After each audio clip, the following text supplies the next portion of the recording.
इस कार्यक्रम के पुण्यार्चक हैं श्रीमती लाड़ देवी, धर्मपत्नी स्वर्गीय श्री सोहन लाल जी कासलीवाल एवं स्वर्गीय श्रीमती कमला देवी, धर्मपत्नी स्वर्गीय श्री मिश्री लाल जी जैन की स्मृति में। पुत्र पुत्रवधू महावीर प्रसाद, इंदिरा देवी, पदम कुमार, सुनीता, पौत्र पौत्रवधू अक्षत, संजोली, पौत्र पौत्री रानू, खुशबू, सम्यक, पीयूषा एवं समस्त कासलीवाल परिवार, बीजवाड़ वाले केकड़ी, बुआ जी चेतन देवी कटारिया, दूड़ी, लाड़ देवी पाटनी, बंथली, टोंक, पुत्री दामाद शिमला, अशोक बाकलीवाल छाबड़िया, पद्मा राजेश कटारिया नासिरदा, पौत्री दामाद प्रियंका रौनक चूड़ीवाल, दोहिती मेहिका अजमेर।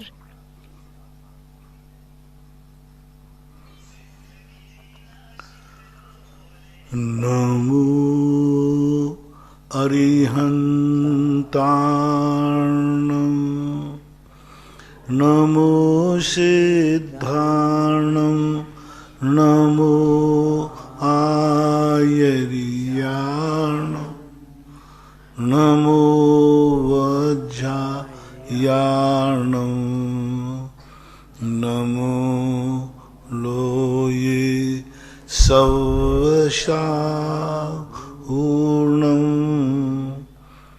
पंच परमेष्ठी भगवान की आचार्य श्री गुरुवर कुंद महाराज की आचार्य श्री गुरुवर विद्यासागर महाराज की जय हो। परम पूज्य निर्यापक श्रवण मुनि पुंगव 108 सुधा सागर जी महाराज की जय हो। परम पूज्य प्रसाद सागर जी महाराज की जय हो। परम पूज्य उत्तम सागर जी महाराज की जय हो। परम पूज्य पुराण सागर जी महाराज की जय हो। संघ की जय हो। जिज्ञासा समाधान के प्रणेता परम पूज्य निर्यापक श्रमण मुनि पुंगव 108 सुधा सागर जी महाराज के पवित्र पावन चरणों में जिज्ञासा समाधान के इस प्रोग्राम को देख रहे सभी श्रद्धालुओं की ओर से त्रिकाल बार नमोस्तु भगवन, नमोस्तु भगवन, नमोस्तु भगवन। आज पूज्य महाराज श्री के दर्शनार्थ महानगर सूरत से काफी बड़ी तादाद में दर्शनार्थी यहाँ पधारे।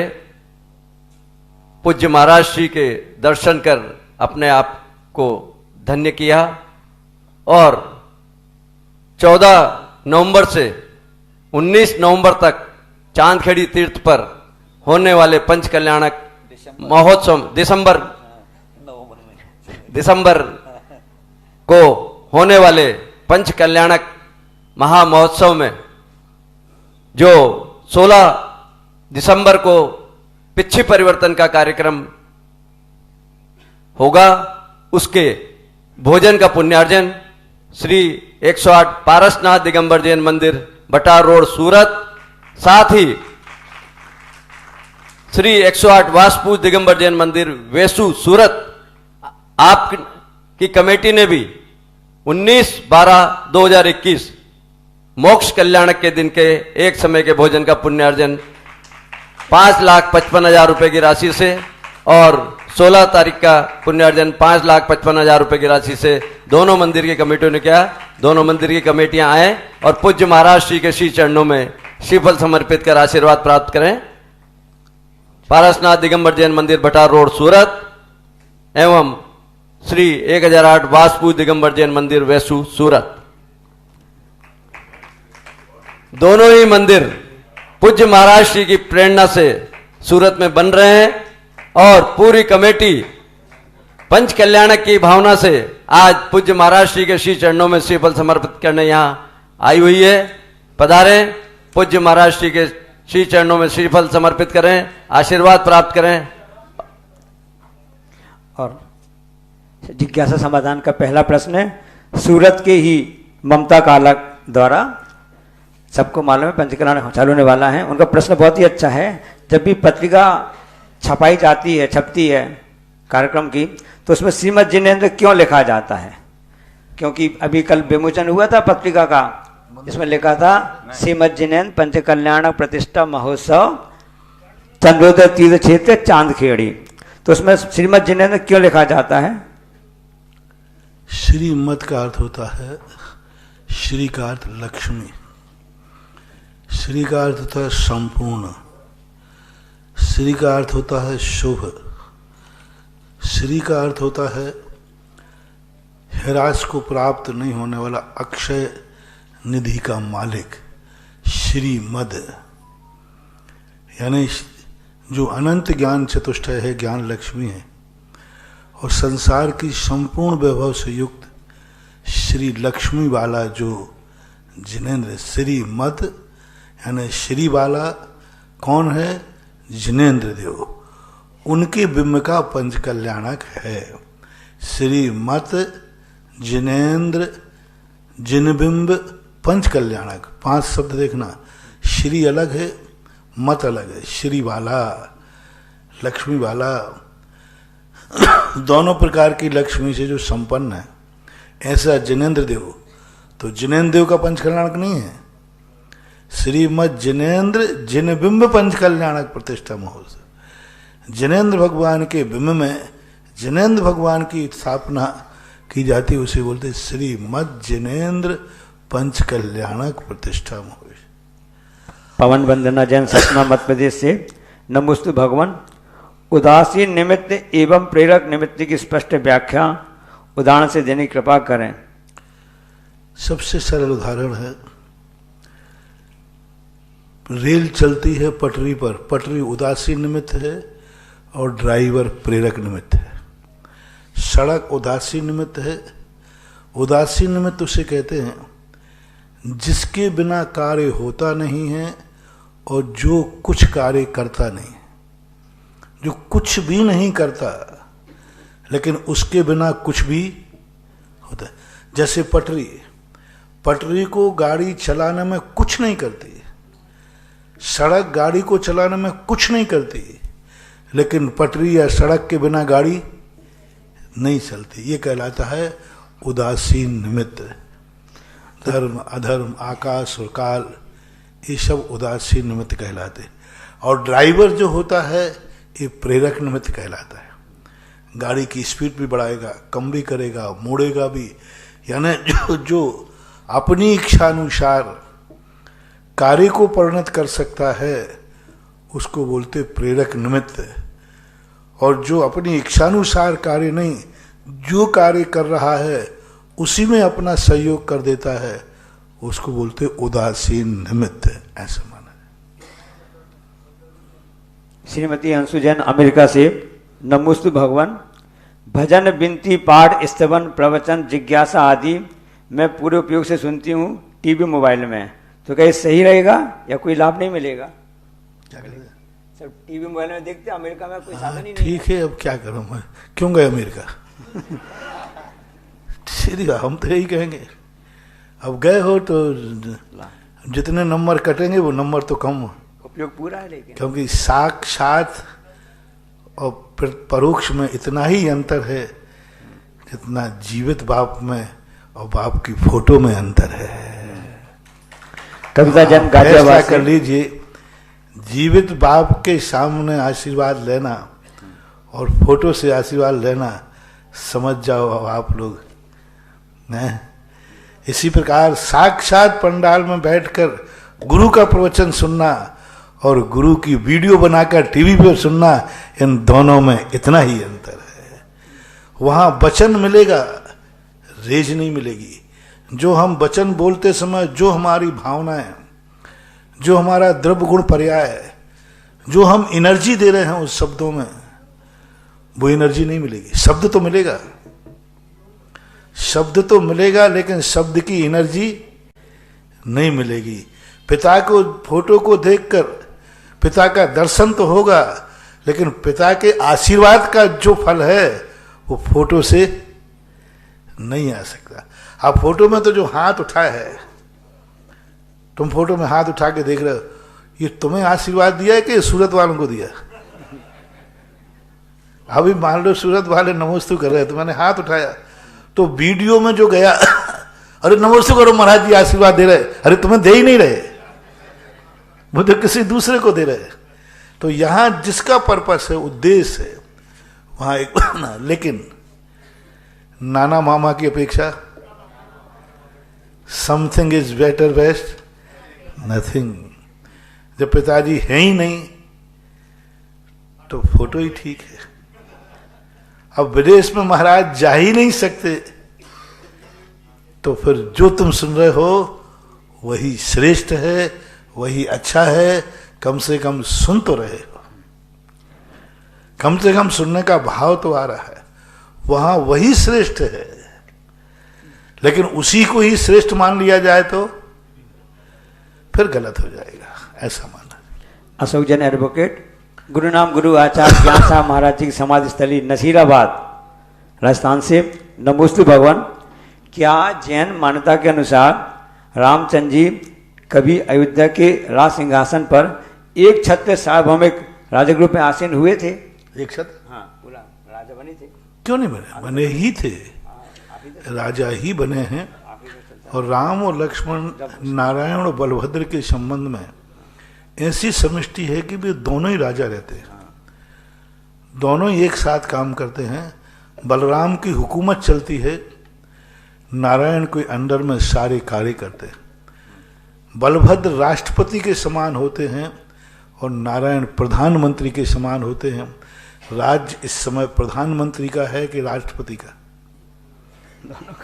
दोनों है? बोलो, सरकार प्रधानमंत्री की कि राष्ट्रपति की? और राष्ट्र प्रधानमंत्री का कि राष्ट्रपति का? प्रथम राष्ट्र तो राष्ट्रपति का, प्रथम नागरिक वो है, लेकिन सरकार बस यही होती है। वहां नारायण की तो सरकार होती है और बलराम की राष्ट्रपति होते हैं। वो राष्ट्रपति के समान हुकूमत रहती है, बड़ा बड़ा कुछ नहीं करते। जैसे राष्ट्रपति कुछ नहीं करता, कुछ नहीं, लेकिन उनके बिना कुछ होता भी नहीं, उसके बिना कुछ होता भी नहीं। इसी प्रकार बलभद्र कुछ नहीं करते, बलराम कुछ नहीं, राष्ट्रपति के समान बस हुकूमत बड़े। सारा कार्य कौन करता है? नारायण प्रधानमंत्री करता है। वर्कर प्रधानमंत्री है, देश की जनता से हुबहू प्रधानमंत्री होता है। अच्छे बुरे युद्ध का निर्णय प्रधानमंत्री लेता है। वो तो मात संस्तुति करते हैं। तो बलराम तो मात, आपने रामायण महाभारत में देखा होगा, बलराम बड़े भाई थे, राजा बलराम थे, लेकिन सारे कार्य कौन करता था? श्री कृष्ण। युद्ध का संचालन, सलाह परामर्श, प्रजा के सब कुछ नारायण करते। तो ये बलराम और एक नारायण एक ऐसी चीज है जो उस बात को झूठा कर देते हैं कि एक म्यान में दो तलवारें नहीं हो सकती, एक गद्दी पर दो राजा नहीं बैठ सकते। वे सबके लिए लागू होगा, लेकिन बलराम और नारायण दोनों एक राज्य में एक गद्दी पर बैठते हैं और दोनों का ही राज्य माना जाता है, ऐसा मानना चाहिए। ललितपुर से सीजन अनोरा, नमोस्तु गुरुवर। जन्म का सूतक 10 दिन का और मरण का 13 दिन का, ऐसा अलग अलग क्यों और कब से शुरू? सूतक जो लगता है ना जन्म का 10 दिन का, अलग अलग क्यों और कब से चालू हुआ है सूतक पाठक? सूतक की परंपरा प्राचीन परंपरा, पूज्यवर्य अति विश्वाचार्य महाराज ने 2000 वर्ष पहले सूतक शब्द का प्रयोग किया त्रिलोय परिणति के अंदर। लेकिन सूतक की विशद व्याख्या उन्होंने इसलिए नहीं की कि ये सूतक अलग अलग क्षेत्रों में अलग प्रकार की मान्यताओं को लेकर है। तो क्षेत्रगत जो मान्यताएं होती हैं उनके अनुसार सूतक को व्यवस्थित किया जाता है। 10 दिन का सूतक और 13 दिन का सूतक, इसके संबंध में कोई अलग से तो उल्लेख है नहीं, लेकिन इसका एक उल्लेख है कि उस प्रकार की प्रवृत्ति, मरने का शोक ज्यादा दिन तक रहता है। बेटे के जन्म का राग उतना देर तक नहीं टिकता जितना कि घर में मरने का विषाद ज्यादा होता है। एक और घर में बेटा जन्मा, उसकी खुशी तुम्हें कितने दिन तक मना सकते हो? 1 दिन, 2 दिन, 4 दिन, 10 दिन। लेकिन घर में किसी की गमी हो जाए तो दुख कितने दिन मनाते हो? महीना, साल, 14, पूरे त्योहार निकल जाते हैं। दुख का त्योहार, दुख के त्योहार, गम का। तो हमेशा किसी के मरने का जो गम होता है उसका समाधान करने में टाइम ज्यादा लगता है, और किसी राग भाव का जो हर्ष होता है उसका समाधान जल्दी शांत हो जाता है। कोई अच्छी वस्तु राग जिससे होता है, कितनी खुशी मनाएगा, कितनी खुशी मनाएगा। बताते हैं कि जिंदगी भर की खुशियों को मिटाने में एक गम काफी है। जिंदगी भर की खुशी कितने में मिट जाएगी? एक गम में। और एक गम को मिटाने के लिए शायद जिंदगी भर की खुशियां भी कम पड़ जाएं। कभी घर में कोई ऐसी गमी हो जाए, उसके बाद कितनी भी खुशी आ जाए, अंत में लहर वही आती है। बहुत खुशी आ गई, सब आ गया, सब कुछ हो गया, लेकिन जब भी स्मृति आएगी तो हजारों खुशियां ये गम पर बलि चढ़ जाती हैं। इसलिए मौत एक गम है जिसका अंदर का क्लेश बहुत ज़्यादा समय में जाता है। और 13 दिन इसलिए रखे कि एक वृत्ति श्रावक की कसाय 15 दिन से ज़्यादा नहीं होना चाहिए। ये वृत्ति श्रावक को ध्यान में रख के किया गया कि 15वां दिन 14 आ रही है, तो 14 के पहले पहले जो तुम्हारे अंदर राग द्वेष भाव उत्पन्न हुए हैं, इसको समाप्त करना ही है, भूलना ही है, अन्यथा गुण स्थान गिर जाएगा। इस अपेक्षा से ऋषभ जैन अंकुर कॉलोनी सागर से, नमोस्तु भगवान। मुनिराज की पहचान पीछी कमंडल से होती है, समझ जाते कि महाराज जी आ रहे हैं, लेकिन तीर्थंकर भगवान तो पीछी कमंडल लेते नहीं है। जब वो मुनि अवस्था में निकलेंगे तो श्रावक कैसे समझेंगे कि महाराज जी आ रहे हैं? पीछी कमंडल से भी कई गुनी पहचान है। उनके साथ ऐसा वैभव है कि वो जहां से निकलेंगे 100 योजन तक अपने आप स्वच्छ हो जाएगा कि तीर्थंकर आ रहे हैं। 6 ऋतु के फल आ जाएंगे, वातानुकूल स्थिति बन जाएगी, आकाश मार्ग से वो चलते हैं। मुनि अवस्था में भी उनका भी जहां विहार करते हैं, उनके अनेक अनेक प्रकार की घटनाएं घटती। केवल ज्ञान के बाद तो है ही उनका, केवल ज्ञान के बाद तो होते ही मुनि अवस्था में भी उनके कई आश्चर्य होते हैं।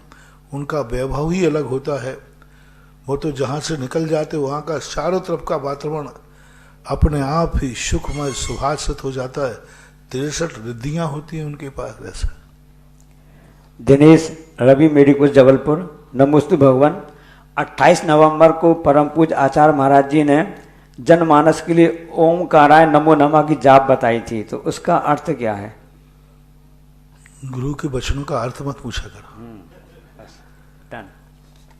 Take to order. बस मंत्र को मंत्र ही रहने। मंत्र का अर्थ होता है गुप्त। भैया वो मंत्रणा कर रहे,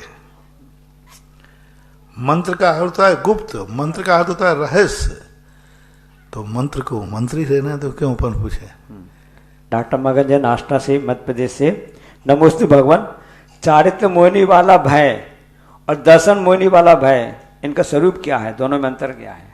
दोनों भय में अंतर है। एक व्यक्ति तत्व से विपरीत है, वह जानता है कि मैं मरण को प्राप्त होऊंगा तो अब दोबारा जिंदा नहीं होऊंगा। चारित्र मोहिनी का भय कहता है कि नहीं, मरना एवं पर्याय का विषय होना है, मैं तो शाश्वत अविनाशी हूं। सम्यक दृष्टि क्रिया में तो विपरीत है लेकिन श्रद्धा में विपरीत नहीं है। वो सत्य को जानता है लेकिन सत्य का आचरण नहीं कर पाता। मिथ्या दृष्टि ना तो सत्य को जानता है और न सत्य का वो आचरण करता है। जैसा कि मालूम 16 तारीख को भगवान का जन्म कल्याणक महोत्सव है। प्रश्न उनका है, सूरत वाले एक वैभव काला प्रश्न पूछ रहे हैं। अच्छा प्रश्न है कि भगवान का जन्म राजमहल में क्यों होता है? ऐसा तो कोई नियम नहीं है जन्म का। जन्म तो मैंने तो आज तक किसी तीर्थंकर का रात में जन्म देखा ही नहीं। कौन से भगवान का जन्म रात में हुआ? नहीं, राजमहल में। राज में मैंने कि रात्रि में। सभी तीर्थंकर दिन में जन्मते। राजमहल में क्यों जन्मते हैं? ये तीर्थंकर का पुण्य नहीं है, ये उन माता पिता का पुण्य है कि ऐसे बालक को जन्म देते हैं जिसका पुण्य इतना हो। माता पिता का पुण्य होता है, तीर्थंकर का तो है ही। पूज्यवर ज्ञान सागर महाराज ने प्रवचन सार की 4 चूलिका में लिखा कि तीर्थंकर प्रकृति के साथ ऐसी महान पूर्ण प्रकृति बंध होती है जो अन्य साधारण व्यक्ति बांध ही नहीं सकता। तो वो पुण्य लेकर के ऐसे आते हैं वो क्या फुटपाथ पे जन्मेंगे? तीर्थंकर हैं। फुटपाथ पे राजमहल बन जाएगा हाँ, जन्म लेके। यदि फुटपाथ पर भी जन्म उनकी लेने की स्थिति आ गई ना, वही राजमहल बन जाएगा 6 महीने पहले से, और 6 महीने पहले से बनता है। उनका तो वैभव की पार क्या कहें। दीपक जन नोएडा से, नमोस्तु भगवान, हमारे जीवन में प्राय अड़चने आती रहती हैं। और एक बार हमने और कहा था कि जो व्यक्ति आवास दान देता है वह कभी फुटपाथ पर जन्म नहीं लेगा। जिस व्यक्ति ने कभी जिंदगी में किसी को सहारा नहीं दिया, न पक्षियों का घोंसला बनाया, न गाय की गौशाला बनाई, न धर्मशाला में कमरा बनाया, न कभी मंदिर बनाया, न संतशाला बनाई, आवास दान नहीं दिया। इसलिए कई लोगों ने कहा महाराज जी आप कितने मंदिर बनाएंगे? मैंने कहा मैं मंदिर नहीं बनवा रहा हूं, यही तुम लोगों की बहुत मूर्ख गलती है। मैं तो अपने भक्तों को इंतजाम कर रहा हूं कि ये मर करके फुटपाथ पे ना जन्मे, महल में जन्मे। क्योंकि अब बिना आवास दान के बिना महल नहीं मिलने वाला। इसलिए मैं कहता हूं हर व्यक्ति को कम से कम पहला निर्णय करो, हम जिनेंद्र भगवान का आवास बनाएंगे जिसमें जिनेंद्र भगवान रहेंगे। जिसमें कौन रहेगा? मकान मैं बनाऊंगा लेकिन रहेगा कौन? जिनेंद्र भगवान। पहला, मान लो वो बनाने का सौभाग्य ना मिले, समर्थ ना हो, तो महल मैं बनूंगा, रहेंगे मेरे गुरु महाराज, जिसका नाम क्या है? संतशाला। वो भी ना मिले क्योंकि सीमित है, तो कोई बात नहीं, हम किसी तीर्थ क्षेत्र पर धर्मशाला बनाएंगे जहां भगवान न रहे, गुरु न रहे, भगवान गुरु का भक्त रहेगा, तो वो बनाएंगे। वो नहीं मिलता है तो हम असहाय, अनाथ, पशु पक्षियों को कोई ना कोई एक आवास जरूर बना के मरना, कोई ना कोई एक चींटी को आवास दे देना, एक पक्षी का घोंसला बना देना, किसी ना किसी जीव को एक रहने का स्थान जरूर दे के मरना। क्योंकि यही बीज तुम्हें उस घर में जन्म दिलाएगा जिस माँ बाप का स्वयं का घर होगा, उसी घर में तुम्हारा जन्म होगा। और जिसने किसी ने आवास नहीं दिया, किसी को भी आवास नहीं दिया, आवास दान दिया ही नहीं, ना धर्मशाला में कमरा बनाया, ना मंदिर बनाया, ऐसे व्यक्ति जन्मेंगे तो, लेकिन माँ बाप के पास खुद का मकान नहीं होगा, या तो किराए का होगा या फुटपाथ होगी। और फुटपाथ पर तो कभी भी सलमान खान की गाड़ी। अब वो तुम्हारा, तो मैं मंदिर नहीं बनवा रहा हूं, धर्मशालाएं नहीं बनवा रहा हूं, मैं तो अपने भक्तों को सलमान खान जैसे मदोन्मस्तों की गाड़ी से न कुचल जाएं, उनका इंतजाम करा रहा हूं कि आवास दान देके मरो, कोई ना कोई आवास दान दो, किसी ना किसी को सहारा दो। निर्माण मैं करूंगा और रहेगा उसमें कोई ना कोई ऐसी शक्ति। तो तीर्थंकर परम आवास दान देके आते हैं, परम आवास दान दिए उन्होंने पूर्व भवों में जीवों के लिए। उनके 10 भाव उठा के पढ़ो, उस आवास दान का परिणाम है कि उनका जन्म महलों में होता है। श्रीमती लोहाड़िया जयपुर से, नमोस्तु भगवान, अनुत्तर विमान के लिए कहा है कि वहाँ के देव 2 भावधारी होते हैं। विजय द्विचर्मा वाले सूत्र का, तो 2 भाव कैसे होते हैं? क्योंकि मनुष्य गति में भाव में तो वहां से आकर मनुष्य बनेंगे, पुनः एक बार और भाव धारण करके मनुष्य के 2 भाव की अपेक्षा से कहा गया। क्योंकि देव मर कर देव नहीं होते, 2 मनुष्य भाव, एक वहां से आएंगे, उसी भाव में भी जा सकते हैं, और मनुष्य बन के फिर एक बार देव जाएंगे, पुनः मनुष्य बनेंगे, तो मनुष्य भाव की अपेक्षा द्विचर्मा लगाना। राजीव जैन शिवरात्रि अमर पाटन से, नमोस्तु भगवान, क्या दुकान का नाम का प्रभाव किस्मत और भाग्य पर पड़ता है? नाम से व्यापार भी नाम एक टाइटल है। अक्षरों में जो है, अक्षरों में बहुत दम होती है। हर राशि वाला अलग अलग अक्षर है।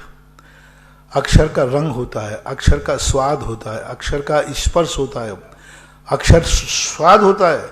कई अक्षर नमकीन होते हैं, कई मीठे होते हैं, कई कड़वे होते हैं, कई तेजाब जैसे तेज होते हैं, कई कसायले होते हैं। सब अक्षरों का स्वाद अलग अलग होता है, इनके रंग अलग हैं।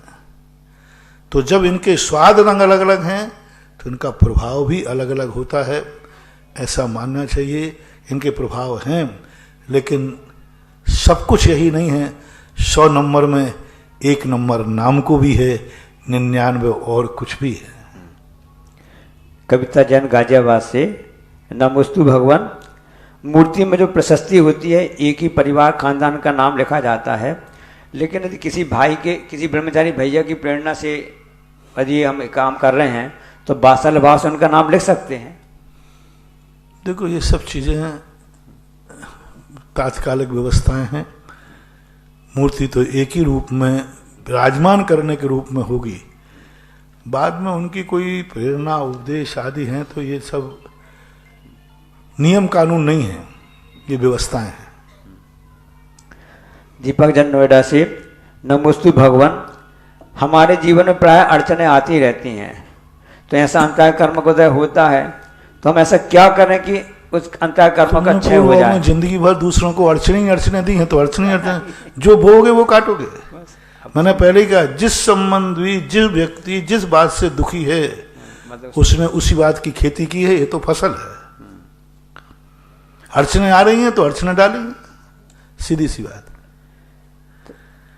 पार्श्वनाथ भगवान के लिए चिंतामणि क्यों कहा जाता है? बाकी भगवान नहीं है क्या चिंतामणि? ये भक्तों की उपाधियां हैं। चिंतामणि इसलिए कर दिया जाता है कि भगवान का स्मरण किए बिना देवताओं के सिंहासन हिल गए, और तीर्थंकरों पर भी उपसर्ग आए, लेकिन किसी देवता का सिंहासन नहीं हिला। शुपार्शनाथ पर उपसर्ग आया, किसी देवता का सिंहासन नहीं हिला। महावीर स्वामी पर उपसर्ग आए, किसी देवताओं के सिंहासन नहीं हिले। लेकिन पारसनाथ पर उपसर्ग आया तो अपने आप देवताओं के सिंहासन हिले और धरनाथ पद्मावती रक्षा करने आ गए। तो इसलिए उनको कहते हैं, चिंता करने मात्र से, उनके स्मरण मात्र से ही सारे ब्रह्मांड की शक्तियां अनुकूल होता देती हैं। ये भक्तों के द्वारा दी हुई उपाधि है। चलें पुराण सागर। नमोस्तु स्वामी जी, नमोस्तु महाराज श्री। सब लोग चौका चौका कहते लगाने के लिए चौका, चौका का अर्थ क्या है, आप विस्तार समझाइए।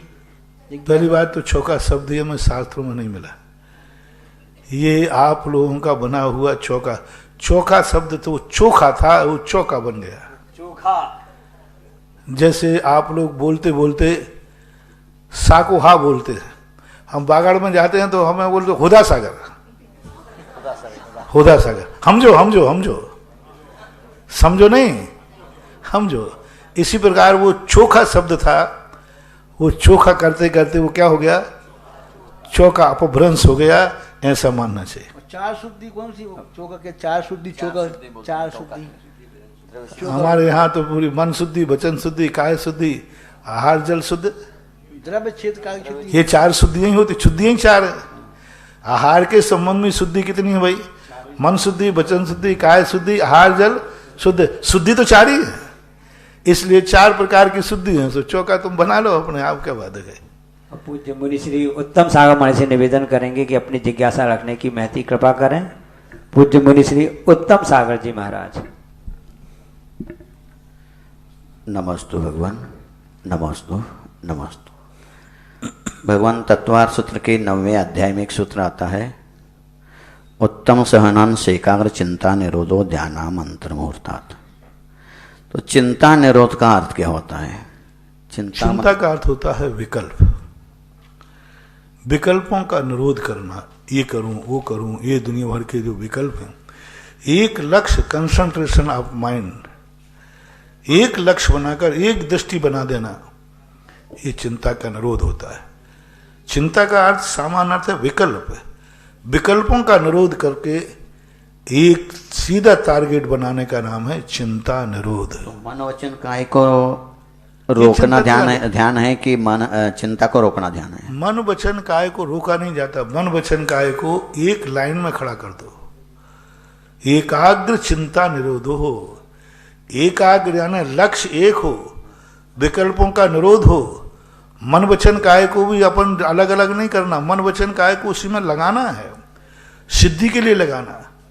मन वचन काय का निरोध नहीं हुआ था ध्यान में, मन वचन काय उसी ध्यान में लग जाते हैं। मन भी उसी में हो, वचन भी उसी में हो, काय भी उसी। तीनों योग एक लक्ष्य को जब साधते हैं तो उसे एकाग्र चिंता निरोधो कहते हैं। चिंता को चित्त बोल सकते हैं, चित्त का निरोध करना? नहीं, नहीं। चित्त का निरोध यदि कर दिया तो ध्यान ही नहीं बनेगा, आत्मा ही का निरोध हो जाएगा। चित्त हिंदी में कहते हैं चित्त यानी मन। हमारे साहित्य भाषा में चित्त तो अर्थ होता है ज्ञान का प्रतीक है, ज्ञान का निरोध नहीं होता। चलिए अध्यक्ष जी। जिज्ञासा समाधान के प्रणेता परम पूज्य निर्यापक श्रमण मुनिपुंगव 108 सुधा सागर जी महाराज के पावन चरणों में जिनवाणी चैनल एवं सुधा कलश चैनल के माध्यम से देश विदेश के लाखों भक्तों की ओर से त्रिकाल बार नमोस्तु नमोस्तु नमोस्तु भगवान। प्रथम जिज्ञासा के लिए श्रीमान नीटू भाई सूरत, आज मूल नायक बड़े बाबा की शांति धारा के पुण्यार्जक परिवार रहे श्री शीतल जैन पाटनी टोरंटो कनाडा, किरण अरुण शीला पाटनी मुंबई 1 कलश 51 श्रीफल की राशि से, और दूसरी ओर से श्री निर्मल देवेंद्र देवांशु सुनीता जैन हिमांशी तोशी हन्नी नेहा नीलम परिवार सुजालपुर 1 कलश 11 श्रीफल की राशि से। श्री नीटू भाई सूरत और अगले जिज्ञासा के लिए तैयार हैं यशी जैन 12। महाराज जी तेरी बार नमोस्तु नमोस्तु महाराज जी, नमोस्तु महाराज। महाराज जी मेरी जिज्ञासा है, हम सूरत वाले का सभी का भाग्य कब जगेगा? जब पहले तो हमें देखना पड़ेगा कि तुम सो भी रहे हो कि नहीं। सोने महाराज भाग्य तो जगा हुआ है, बस उस जगे हुए भाग्य में उपयोग करने वाली बात है। कब जगेगा ये तो अब सर्वज्ञ भगवान जाने, और जब जगेगा तभी, जब जागो तभी सवेरा हो जाएगा। नमोस्तु जब सवेरा हो तब जाग जाना, भी सोते रहो। नमोस्तु महाराज। यशी जैन 12। पंच कल्याणक जुलूस लड्डू पुण्यार्जक श्री महावीर प्रकाश कटारिया श्रीमती विद्युत प्रभा जैन चांदखेड़ी 25 श्रीफल की राशि से अगर यहाँ उपस्थित हो तो पधारें और पूज्य महाराज श्री के श्री चरणों में श्रीफल समर्पित कर आशीर्वाद प्राप्त करें। यह अगली जिज्ञासा के लिए यशी जैन 12। नमोस्तु महाराज श्री, नमोस्तु महाराज श्री, नमोस्तु महाराज श्री। मेरा आचार्य श्री, मन में आई शंका को दूर कैसे किया जा सकता है? मन में आई शंका को दूर कैसे किया जा सकता है? उसी के लिए तो जिज्ञासा रख समाधान रखा इसे अब ऐसी शंकाएं यदि हैं जो शंकाओं को हम दुख के सामने कह नहीं सकते हैं, उन शंकाओं का समाधान तो स्वयं ही खोजना पड़ेगा, स्वयं ही मन को निशंकित करना पड़ेगा। हमने परसों कहा था, ऐसी शंका, ऐसी शक जो हमारे संबंधों को तोड़ दे, ऐसी शंका और शक करने का तुम्हें कोई अधिकार नहीं। जब तोड़ना ही है तो फिर तुम्हें शक करने का अधिकार क्या है कि वो अच्छा है कि बुरा है? ये हमारा व्यक्ति बहुत बुरा है, मुझे इस पर शक है, तो बोलो संबंध जोड़ना है कि तोड़ना है? बुरा आदमी है, आपको शक क्या है? मेरा ये आदमी बहुत बुरा है, मुझे शक है कि ये गलत काम करता है। अब मैं आपसे पूछता हूं कि आपको उससे संबंध जोड़ना है या बनाए रखना है? बोलो, जल्दी बोलो। जो बनाए रखना है तो फिर आप बनाए रखना है संबंध, तो आपको यह सावधानी रखना है कि इतनी शक ना करें कि संबंध टूट जाए। शक को इतना स्थान पलायन दें कि संबंध न टूट जाए। बहुत बार ऐसी शक होते हैं, अच्छे लोग जो होते हैं किसी के संबंध में शक करते हैं, लेकिन मन में विकल्प नहीं आने देते। वो जानते हैं कि यदि मैंने अधिक शक किया तो ये संबंध क्या हो जाएगा? टूट जाएगा। और एक बार टूटा हुआ संबंध फिर जुड़ता नहीं है, और जुड़े गांठ बढ़ जाए। रही मन धागा प्रेम का, मत तोड़ो चटकाए, टूटे से फिर ना जुड़े। इसलिए अपनों पर शक और शंका कम किया करो, इसी से संसार चलेगा और चलता रहेगा। बाकी तो तुम्हारी स्थिति जो है। अगली जिज्ञासा के लिए संजय जैन बीना। परम पूज्य निर्यापक श्रमण मुनिपुंगव 108 सुधा सागर जी के महाराज के आशीर्वाद और प्रेरणा से क्षेत्र पर चांदी की 24 का निर्माण का संकल्प कमेटी द्वारा लिया गया है। आज मूर्ति पुण्यार्जक रहे श्री जगदीश प्रसाद जैन, शारदा मेघा श्रिया मेहुल समर जैन दिल्ली 15 कलश की राशि से दूसरी मूर्ति का पुण्यार्जन किया। श्री महावीर जी, रूपा जैन, रेखप चंद जी जैन, संतोष, कमल, रीना, प्रीति, मिहिर, प्रथम, साहिल, ग्रंथि एवं समस्त पांड्या परिवार वारंगल तेलंगाना 15 कलश की राशि से। श्री संजय जैन बीना तैयार और अगली जिज्ञासा के लिए तैयार हैं त्रिशला जैन 12। इस धरा के नहीं तीनों लोकों के संत हैं, सूर्य से सौधर्म चक्रवर्ती, चतुर निकाय देव, करते जिन्हें नमन है। आचार्य श्री विद्यासागर महाराज जी के शिष्य परम पूज मुनिपुंगव सुरासागर जी महाराज सासंग के चरणों में सत्सतवार नमन है, सत्सतवार नमन है। गुरुवर, मेरी जिज्ञासा ये है कि आज सुबह आपने गुरु शिष्य का नाता बताया था कि शिष्य अपने गुरु के लिए क्या ऐसा कर सकता है जिससे वो गुरु के लिए अपन साधारण रूप में वैयावृत्ति और आहारचर्या के रूप से गुरु की सेवा करते हैं, लेकिन उसमें विशेष क्या होता है महाराज श्री किसी विशेष परिस्थिति के लिए? जितने समर्थ हैं वे अपने लिए कुछ नहीं करते, उनके लिए जो कुछ भी करना है सब अपन को करना है, वो अपने लिए कुछ करते ही नहीं है। मैंने कहा ना कि सारे जंगल में आग लगी तो उन्होंने बुझा दी, जब स्वयं की बारी आई तो उन्होंने कुछ करेंगे ही नहीं, सब कुछ किसको करना है? आग बुझाना है तो महाराज किसको बुलाना है? अपन को। उठा के ले जाना है तो किसको ले जाना? ना वे उठ के भागेंगे ना वे जलने से, उनका सब कुछ हमें करना है। भगवान को देख लो ना, भगवान कुछ नहीं करेंगे। भगवान का मंदिर अपन बनाओ, उनको बैठने की चौकी अपन लगाओ, उनका छत्र चाहिए तो, चबर ढोलना है तो, अर्घ चढ़ना है तो, भगवान कहते हैं मैं अपने लिए कुछ नहीं करूंगा, मेरे लिए जो जो जरूरत है सब भक्त को करना है। कर तो कर, नहीं कर तो तेरी मर्जी पड़े तो कर, नहीं करना तो मुझे तो कुछ नहीं करना। यही प्रकार गुरु को कुछ नहीं करना, जो कुछ करना है सब तुम्हें करना है।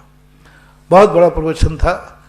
बड़े लोग हमें सब कुछ कर सकते हैं, ये उनका स्वभाव है, लेकिन जब उनकी बारी आए तो वे कुछ नहीं करेंगे, सब कुछ हमें करना है। ये बात ऐसी भावना तो सभी भक्त लोग भाते हैं कि हमारे गुरु के ऊपर कोई भी आपत्ति विपत्ति ना आए, है ना, शांति धारा के माध्यम से और सभी माध्यमों से हमेशा यही भावना तो धीरे धीरे हनुमान बना देते हैं। नमोस्तु गुरुवर, नमोस्तु गुरुवर, नमोस्तु। अगली जिज्ञासा के लिए त्रिशला जैन 12। पूज्य महाराज श्री के सानिध्य में चांदखेड़ी तीर्थ पर 14 दिसंबर से 19 दिसंबर तक पंच कल्याणक महामहोत्सव आयोजित किया जा रहा है, जिसमें 16 दिसंबर को भगवान का जन्म कल्याणक महोत्सव बड़ी धूमधाम से मनाया जाएगा। उस निमित्त भगवान के कलशाभिषेक के लिए कमेटी द्वारा कलशों की व्यवस्था की गई है। कलश कमेटी द्वारा स्टेज पर डिस्प्ले किए गए हैं। विभिन्न राशियों के कलश हैं। 1 लाख कलश में सबसे बड़ी विशेषता होती है, भगवान वही होते, जल वही होते हैं, लेकिन तुमने उस कलश करने का बहुमान कौन से कलश से किया, उसका अपने आप में अलग महत्व होता है। भगवान गोमटेश बाहुबली का पहला कलश 11 करोड़ का, और 2-3 घंटे और बैठे रहते तो 1100 में मिल जाता। बनिया क्या करता है? बोले 4-6 घंटे बैठने में 1100 न पड़े। बाहुबली वही रहेंगे कि नहीं? सब कुछ वही रहेगा, लेकिन बहुमान कि एक कलश ढालने का 5 मिनट का, कितनी देर में कलश ढला था? लोग सोचते हैं कि हमें सस्ती बोली मिल जाए, मजा आ गया। नहीं, ये भावना किया करो कि हे भगवान, मेरे प्रभु की बोली इतनी महंगी जाए कि मैं वहां तक भली नहीं पहुंच पाऊं, लेकिन सारा जगत जाने कि मेरे प्रभु के कलश की कीमत क्या है। मैंने जिस समय तुम लोगों ने सुना 11 करोड़ का पहला कलश था, स्टेज पर कलश ढालने में कितना समय लगा था? कितनी देर? 5 मिनट। वो 1100 वाला 7 मिनट रुक गया बाजू में खड़ा होकर के। कीमत उसकी होती है। तो जब ऐसे पंच कल्याणक महोत्सव वगैरह होते हैं तो भगवान सब कुछ वही है। कलशों में भेद क्यों किया जाता है? भेद करने का एक ही अर्थ है, कौन व्यक्ति है जो अपने भगवान को के अभिषेक का किस प्रकार से उनका बहुमान करता है, सम्मान करता है, वो उस कैटेगरी का है। अब जिसकी जितनी शक्ति होगी वो उतना सम्मान करेगा। मैं हमारे क्षेत्र के महामंत्री श्री नरेश जी वैद्य से निवेदन करूंगा कि वो कलश उठाएं। राशि में बताऊंगा। प्रथम कलश 1,11,000 रुपए की राशि से जो भी पुण्यार्जन करेंगे उन्हें कमेटी की ओर से ये कलश और धोती दुपट्टा उपलब्ध कराया जाएगा। इसके बाद 51,000 रुपए का कलश, ये कलश कमेटी की ओर से 51,000 रुपए में उपलब्ध कराया जाएगा। साथ ही धोती दुपट्टा भी कमेटी की ओर से उपलब्ध कराया जाएगा। तृतीय कलश 21,000 रुपए की राशि से, इसमें भी धोती दुपट्टा कमेटी की ओर से उपलब्ध कराया जाएगा। चतुर्थ कलश 11,000 रुपए की राशि से, धोती दुपट्टा साथ में कमेटी की ओर से उपलब्ध कराया जाएगा। और पांचवा कलश 5100 रुपए की राशि से कमेटी की ओर से, साथ में एक धोती दुपट्टा भी कमेटी की ओर से। जो भी महानुभाव ऑनलाइन के माध्यम से या व्यक्तिगत रूप से 16 दिसंबर को यहां पधार कर भगवान का जन्माभिषेक में कलश करना चाहते हैं, अभिषेक करना चाहते हैं, वे ऑनलाइन के माध्यम से या कमेटी से संपर्क करके अपना कलश बुक करवा सकते हैं। अगली जिज्ञासा के लिए श्री राकेश सर्राफ, अध्यक्ष बीना जैन समाज। पहले त्रिशला जैन 12 और अगली जिज्ञासा के लिए श्री राकेश सर्राफ, अध्यक्ष बीना जैन समाज। महाराज श्री के चरणों में मेरा सशत नमन वंदन। महाराज श्री, मेरी जिज्ञासा है कि जब हम किसी की प्रेरणा से किसी अच्छे काम को करने में सफल होते हैं तो उसका पुण्य फल हमें ज्यादा प्राप्त होता है या जिससे हमने प्रेरणा ली है उसे ज्यादा प्राप्त होता है? तुम्हारा पुण्य तुम्हारे खाते जाएगा, प्रेरणा वाले का पुण्य प्रेरणा खाते जाएगा, क्योंकि उसने प्रेरणा दे करके कारत नाम का जो पुण्य किया है वह पुण्य उसको अलग मिलेगा। तुम्हारा पुण्य करने का मिलेगा, उसको पुण्य प्रेरणा का मिलेगा। श्री राकेश जी सर्राफ और अगली जिज्ञासा के लिए तैयार रहें। मनोज्ञा जैन, सिरोंज। गुरुवर नभोस्तु नभोस्तु नभोस्तु। मेरी ओर से, मेरे परिवार की ओर से एवं बीना जैन समाज की ओर से त्रिकाल नभोस्तु।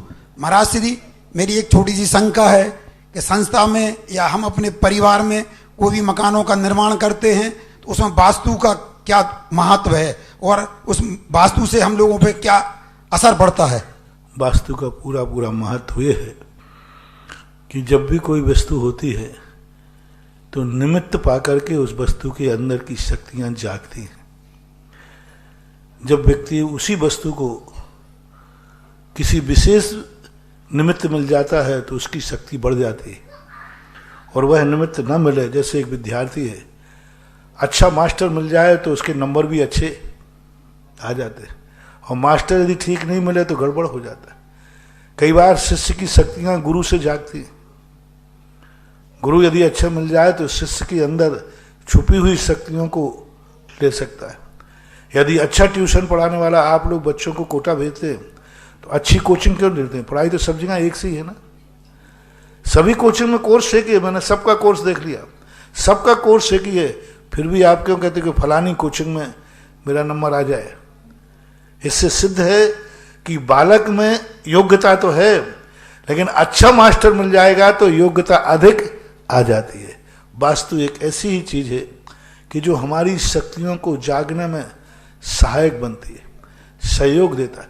वास्तु कोई रूढ़ी नहीं है, वास्तु एक धर्म नहीं है, वास्तु एक व्यवस्था है जो भौतिक वैज्ञानिक साइंस है कि यदि हम पूरा मुख करके बैठेंगे तो स्वाभाविक रूप से हमें उगते हुए सूर्य की एनर्जी मिलती है। तो वो ये कहते हैं, इसलिए वास्तु ही सब कुछ नहीं है, अनेक कारणों में वास्तु भी एक है। सब कुछ कर्म के उदय से ही होता है, तो दवाई क्यों खाते हो? जब कर्म के उदय से जीना है मरना है, फिर दवाई क्यों खाते हो? कर्म के उदय से मरना जीना है तो फिर गाड़ी में ब्रेक क्यों लगाते हो? क्योंकि मरोगे जियोगे किससे? एक्सीडेंट होना है तो कर्म करेगा, नहीं होना तो नहीं करेगा, तो फिर ब्रेक क्यों लगाते हो? कर्म की उदीर्णा होती है। हमारे अशुभ कर्म की उदीर्णा में जैसे औषधि आदि खाने से अशुभ कर्म का उपशमन होता है, ऐसा ही वास्तु एक चीज है। पर वास्तु का ज्ञान अच्छा हो, वास्तु को जानने वाला अच्छा हो तो विद्या बुरी नहीं है। लेकिन आजकल हर व्यक्ति वास्तु शास्त्री बन रहा है, ज्ञान फ्यान कुछ है नहीं। इसलिए डॉक्टर को जैसे आप 1-2 गोली ली और ठीक नहीं होते तो डॉक्टर बदल देते हो, ऐसे वास्तु शास्त्री को पहले सैंपल भरा करो, छोटी मोटी सुधार करके यदि थोड़ा बहुत लाभ मिले तो आगे दो, नहीं तो उससे कहना साहब जय जिनेंद्र। क्योंकि आजकल वास्तु शास्त्री 2-4 किताबों को पढ़ के बन जाते हैं। लाभ होना चाहिए।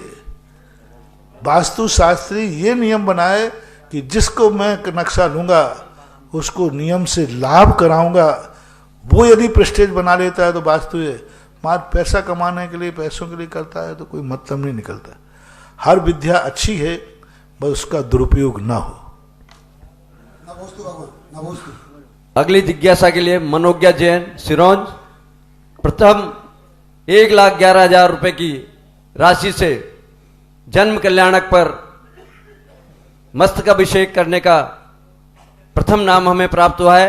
श्रीमान कुसुम कुमार जी, रोहित, मनीष, अयांश जैन, कोटा, दादाबाड़ी, 1,11,000 रुपए की राशि से। दूसरा नाम श्री राजीव लक्की, ललितपुर। अगली जिज्ञासा के लिए मनोज्ञा जैन सिरोंज। मंचासीन मुनिराजों के चरणों में कोटिशः नमोस्तु। महाराज जी, मेरी जिज्ञासा सम्यक दर्शन से संबंधित है। जिज्ञासा ये है कि बचपन से ही हमको दुर्लभ देवशास्त्र गुरु की शरण मिली। हम तब से ही जान रहे हैं, समझ रहे हैं, पर हमें सम्यक दर्शन नहीं हो पाता। उतने हमें वो दृढ़ निश्चय श्रद्धा नहीं आ पाता वैसे। और उसी ओर पे श्रेणिक राजा हैं जो कि दूसरा धर्म मान रहे थे, बौद्ध धर्म मान रहे थे, और वहीं पर यशोधर मुनि के समक्ष बैठे और उनका उपसर्ग जब दूर हुआ तो वो रोने लगे और उसके बाद एकाएक उनको सम्यक दर्शन की प्राप्ति हो गई। तो ऐसा क्या उनके घटित हुआ जो हमको इतने वर्षों में घटित नहीं हो पा रहा? इसका मूल कारण होता है, एक कुल धर्म के रूप में मानते हैं। पूज्य तीर्थ महाराज ने त्रिलोक प्रणति में लिखा कि व्यक्ति धर्म को कुल रूप में मानते हैं। हमारे माता पिता, हमारे परिवार में जिनेंद्र भगवान को पूजा जाता है, इसलिए हम पूज रहे हैं। हमारे परिवार में दिगंबर मुनि को गुरु माना जाता है, हम मान रहे हैं। हमारे परिवार में नमोकार मंत्र को महामंत्र मानते हैं, इसलिए हम मान रहे हैं। परिवार परंपरा से मानते आ रहे हैं, इसलिए हम मान रहे हैं।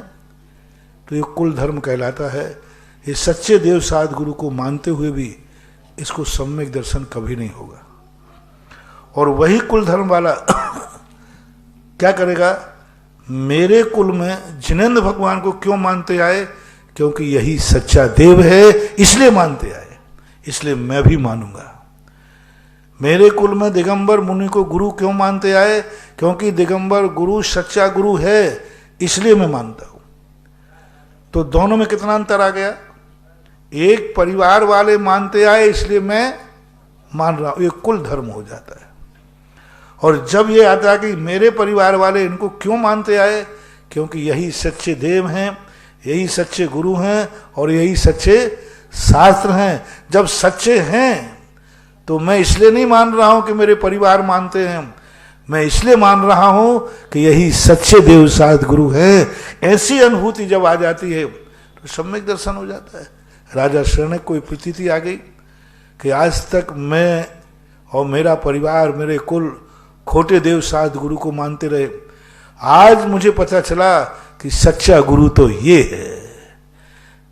ऐसी प्रतीति, राग शहत जग में रोलो, मिलो शरागी दे, बीत राग भेंटो अबे। बीत राग से तो आज भेंट हुई है, यही सच्चा स्वरूप है। ऐसी प्रतीति जब आ जाती है तो फिर सम्यक दर्शन हो जाए। अगली जिज्ञासा के लिए अर्पित जैन, जयपुर। पूज्य महाराज श्री के आशीर्वाद प्रेरणा से क्षेत्र पर बड़े बाबा के गर्भगृह के विस्तार का कार्य जारी है। उसमें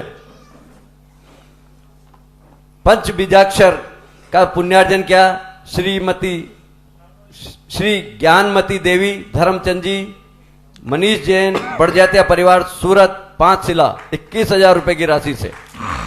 अगली जिज्ञासा श्री अर्पित जैन, जयपुर। नमोस्तु गुरुदेव। आज से 2 साल पहले आचार्य श्री और आपके आशीर्वाद से मुझे गौशाला का संचालन करने का अवसर मिला था। अब ये होता है कि मुझे बहुत खुशी होती है कि पूरे दुनिया भर से लोग पूछते हैं, बात करते हैं, उनसे मेरी बात होती है। लेकिन जब भी मेरी उनसे बात होती है, मैं उनसे एक चीज कहता हूं कि आप विदेशी जो गायें हैं, विदेशी जो नस्लें हैं, इनका दूध और इनके जो बाकी जो उत्पाद है वो बंद कर दीजिए। पर फिर मुझे दिमाग में उसी वक्त एक चीज आती है कि अगर वो उनका दूध बंद कर देंगे और उनका उत्पाद बंद कर देंगे तो उन्हें लोग स्लॉटर हाउस ले जाके उनको भी काट लेंगे। तो वहां पर भी एक पाप की भावना मेरे को लगता है बनती है मेरी कि मैं उनको मना करता हूं ये चीज लेने से। तो आप प्लीज इस पे बताइए। इसमें 2 विचारधाराएं तुम्हारे सामने हैं। एक और जीव को बचाना, और एक उस जीव को बचाने के बाद उस साइड इफेक्ट से बचाना। कोई जरूरी नहीं कि जीव को हम बचाएं तो उसके दुर्गुण से भी ना बचाएं। हम सांप को बचाएंगे लेकिन ये भी कहेंगे सावधान रहना, इसके काटने से जहर चढ़ता है। यदि हम लोगों को जहर से बचा रहे हैं, इसका अर्थ ये नहीं कि हम सांप को मारने का उपदेश दे रहे हैं। यदि हम कह दें कि देखो सांप से बच के रहना, वो जहरीला होता है, तो हम सांप के हिंसक नहीं हैं, बल्कि हम कितने लोगों को जहर से बचा रहे हैं। हमारा भाव उसको काटने का नहीं है, हमारा भाव है कि उस दूध से कितने लोगों को नुकसान है, कितनी हानि है, कितने बच्चों का जीवन खराब होगा। तो जैसे सांप के जहर से बचाने का उपदेश देने का अर्थ ही नहीं है सांप को मारने का पक्ष करना।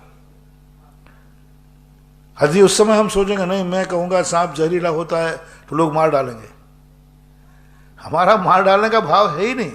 हमारा तो भाव जहर से बचाने का है। इसी प्रकार इन गायों आदि के संबंध में जो उपदेश दिया जाता है वो जनहित में होने से वो हिंसा की कोटि में नहीं आता है। अब उसके साथ कुछ ऐसी घटना घटे नहीं, ऐसी घटना क्यों घटेगी? ये मान के चलो ना कि लोग ऐसी गायों को खरीदेंगे ही नहीं, ऐसी गायों को रखेंगे ही नहीं जिन गायों का दूध बच्चों के लिए हानिकारक होगा। तो अपने आप में उनकी चीज के लिए यदि ऐसी व्यवस्था को यदि अपन मानेंगे तो अपन तो हर चीज में परेशान हो जाएंगे।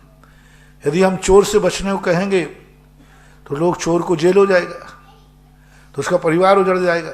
अब चोर को बताएं कि नहीं बताएं पुलिस को? चोर कहीं है, अब पुलिस वाले ने पूछा अरे नहीं बताऊंगा तो पकड़ा जाएगा, पकड़ा जाएगा तो जेल जाएगा, जेल जाएगा तो परिवार उजड़ जाएगा, इसलिए भैया अपन तो चुपचाप।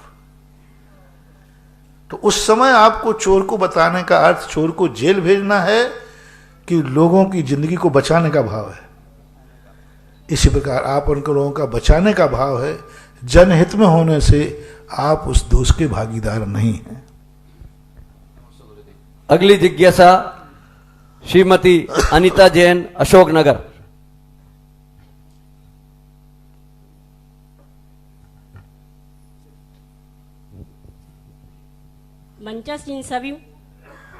मंचासीन सभी मुनिराजों के चरणों में मेरा त्रैवार नमोस्तु नमोस्तु नमोस्तु।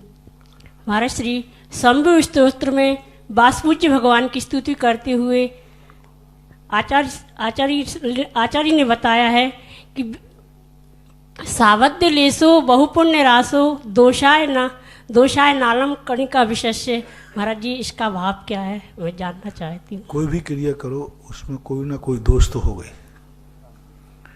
हम आशीर्वाद भी देंगे तो किसी ना किसी को तो बाधा पहुंचेगी।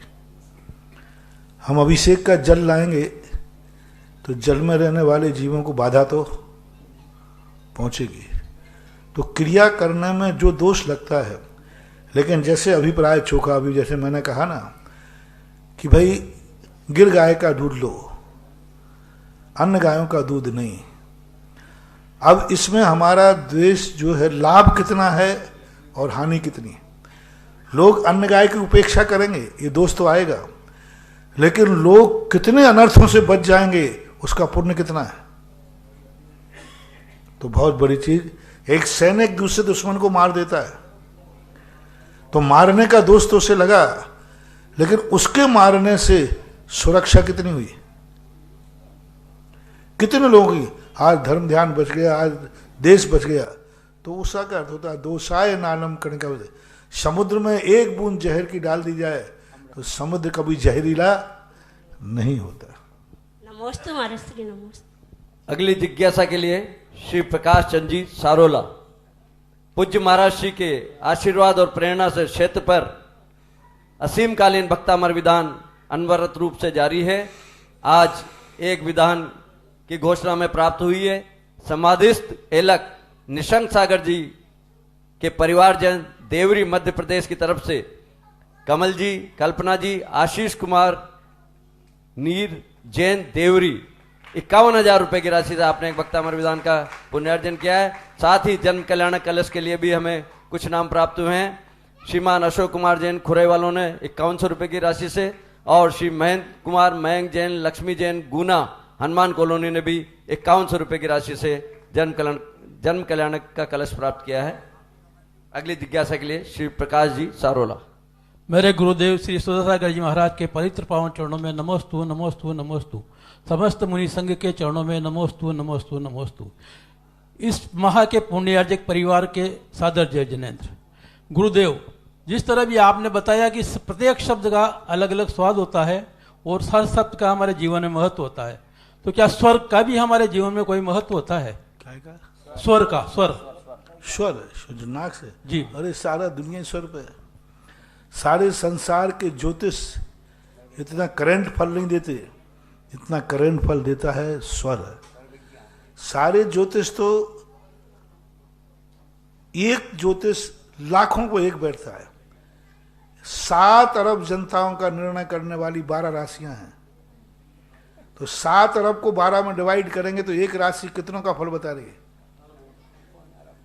लेकिन स्वर जो है व्यक्तिगत होता है। स्वर विज्ञान एक ऐसा बड़ा ज्योतिष है जो हमारा खुद का व्यक्तिगत और इस समय क्या होने वाला है उसका संकेत देता है। स्वर विज्ञान एक बहुत बड़ा ज्योतिष, करंट ज्योतिष है, व्यक्तिगत है, और इसका स्वर का ज्ञान जिनको हो जाता है वे स्वयं के हर समय का निर्णय कर सकते हैं कि इस समय मेरे जीवन में हमें क्या करना है और क्या घटित होने वाला है, कर सकते। पूरा ज्ञान हो, साधना हो तो। जन्म कल्याण कलश में एक नाम हमें और प्राप्त हुआ है। श्री सवाई सिंगाई महेंद्र कुमार जी, मनोज्ञा जैन, सिरोंज 11,000 रुपए का एक कलश आपके द्वारा पुण्यार्जन किया गया है। अगली जिज्ञासा के लिए सौम्या कासलीवाल 12।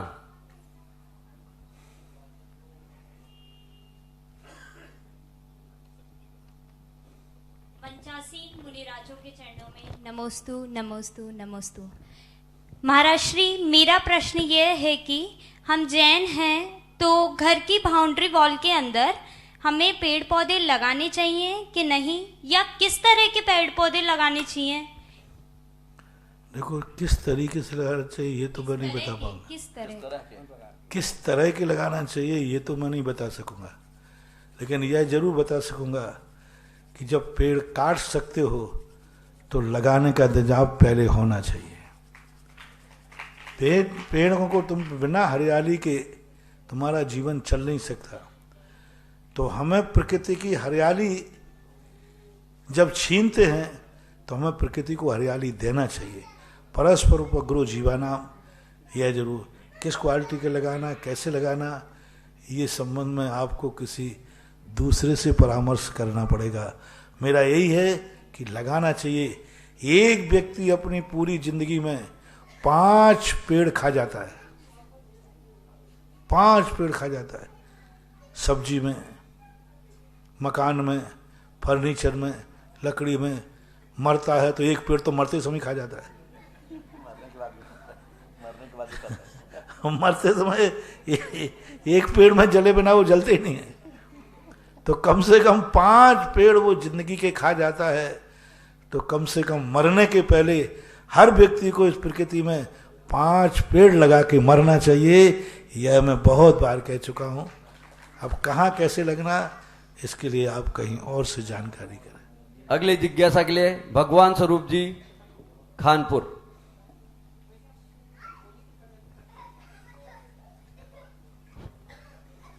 गुरुवर, आपके नाम से जगत के सारे काम हो जाएं और आपके नाम से बदनाम भी सरनाम हो जाए।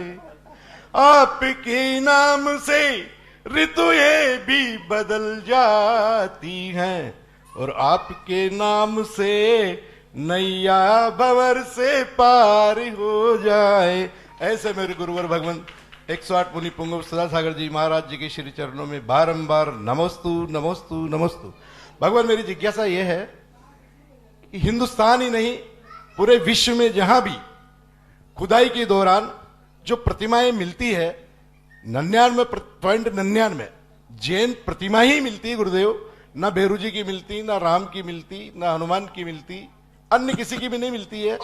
शिव काल जरूर कुछ कहीं कहीं पर शिव पिंड मिलते हैं।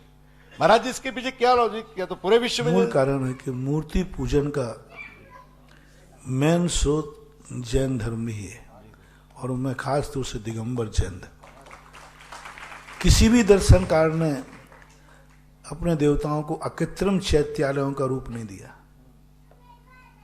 जैन दर्शन ने अकृत्रिम चैत्यालयों की बात कही कि शाश्वत अनादि निधन भी अकृत्रिम होते।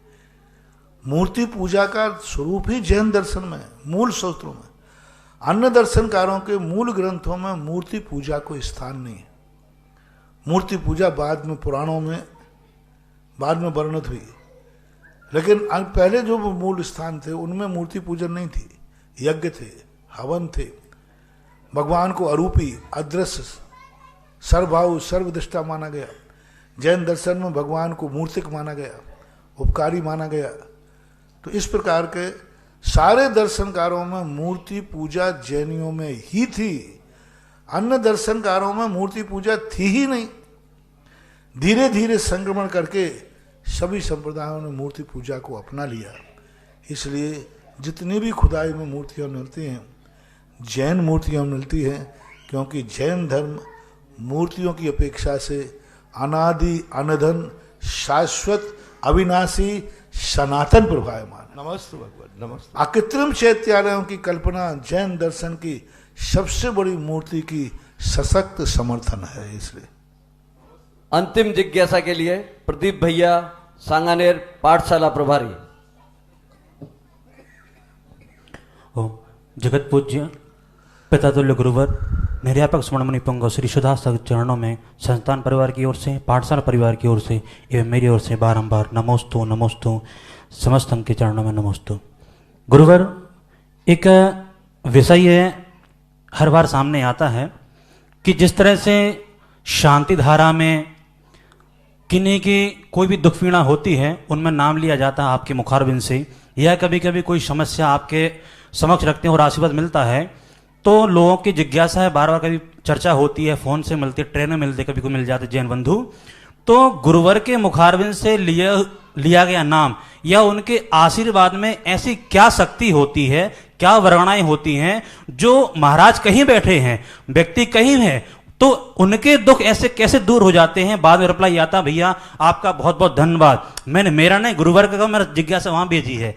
तो जिज्ञासा यह है कि आपकी वाणी से या आशीर्वाद से वह क्या प्रतिफल ऐसा मिलता है या क्या है, ये जानना चाहते हैं। इसका स्वाद उसी से पूछो जिसका नाम जब महाराज लेते हैं उसको कैसा लगता है। उसके जो आनंद का रोम रोम पुलकित होता है। साधु की आंख किसी पर उठ जाए वो धन्य होगा, आज महाराज ने मुझे हाथ यदि उठ जाए तो धन्य हो गया, आज महाराज ने हाथ उठा लिया। साधु के मुख से मुंह खुल जाए तो जीवन धन अपने आप ही हो जाता है। दूसरी बात कि जब भी कोई पवित्र आत्मा के अंदर से वस्तु मूल्यवान नहीं होती, वस्तु किसके मुख से निकली है। आपने पंचकल्याणक में देखा, सूर्य मंत्र वही है जो किताब में लिखा है, लेकिन हम गुरु दे देता है तो पाषाण से भगवान बन जाता है, और वही मंत्र भक्त पढ़ देवे तो, गृहस्थ पढ़ देवे तो स्टेचू रह जाता है। तो मंत्र का महत्व जो होता है वो साधक के मुख से, किस मुख से निकला है, वो मुख कैसा है, किस मन में ध्यान आया है, वो मन कैसा है, किसने हमारे दुख की भावना सिफारिश की। आपकी जो फाइलें होती हैं ऑफिस में, कोई फाइल होती है जिस पर सिफारिश करते करते मर जाते हैं, उस पर कोई प्रभाव नहीं पड़ता, और किसी अच्छे व्यक्ति की सिफारिश लग जाए तो क्यों भाई, वही फाइल है जो मर गए सिफारिश कर करके, और अच्छे व्यक्ति की सिफारिश लगी तो 1 मिनट में काम हो जाता है। इसी प्रकार तुम्हारे जीवन के संकट में फाइलें भगवान के पास लगाई, किसी अच्छे महाराज की सिफारिश लग गई तो हो गया बेड़ा पार। क्योंकि वहां पर देखा जाता है कि जिस व्यक्ति का जो दुख बचा रहा है, कौन बचा रहा है, इस व्यक्ति को कौन बचा रहा है। इतनी बड़ी महाशक्ति भी इसको दुख दूर करने के लिए मन बना चुकी है। इसका अर्थ है कि जिस पर दुख आया है वो बहुत बड़ी हस्ती है, तो कर्म भी बदल जाता है। ये देखकर अरे भाई उसके पीछे तो उसकी रक्षा करने के लिए उसके तो महाराज ने भी भाव किया है, यानी जरूर कोई महान आत्मा है। महान आत्मा किसी को बचाने का भाव कर रहे हैं तो आप क्या समझोगे कि वो कैसा, उसको तुम नहीं जानते थे, लेकिन तुमने कहा कि इस व्यक्ति का महाराज ने सिफारिश किया है, इसका अर्थ वो बहुत महान आदमी है। तो एक मनोविज्ञान भी एक प्रभाव पड़ता है, क्योंकि साधक की साधना उस व्यक्ति के प्रति कितनी करुणावान है ये देखा जाता है। इस कार्यक्रम के पुण्यार्चक थे श्रीमती लाड़ देवी धर्मपत्नी स्वर्गीय श्री सोहन लाल जी कासलीवाल एवं स्वर्गीय श्रीमती कमला देवी धर्मपत्नी स्वर्गीय श्री मिश्री लाल जी जैन की स्मृति में। पुत्र पुत्रवधू महावीर प्रसाद, इंदिरा देवी, पदम कुमार, सुनीता, पौत्र पौत्रवधू अक्षत, संजोली, पौत्र पौत्री रानू, खुशबू, सम्यक, पीयूषा एवं समस्त कासलीवाल परिवार, बीजवाड़ वाले केकड़ी, बुआजी चेतन देवी कटारिया, दूड़ी, लाड़ देवी पाटनी, बंथली, टोंक, पुत्री दामाद शिमला, अशोक बाकलीवाल छाबड़िया, पद्मा राजेश कटारिया नासिरदा, पौत्री दामाद प्रियंका रौनक चूड़ीवाल, दोहिती मेहिका अजमेर।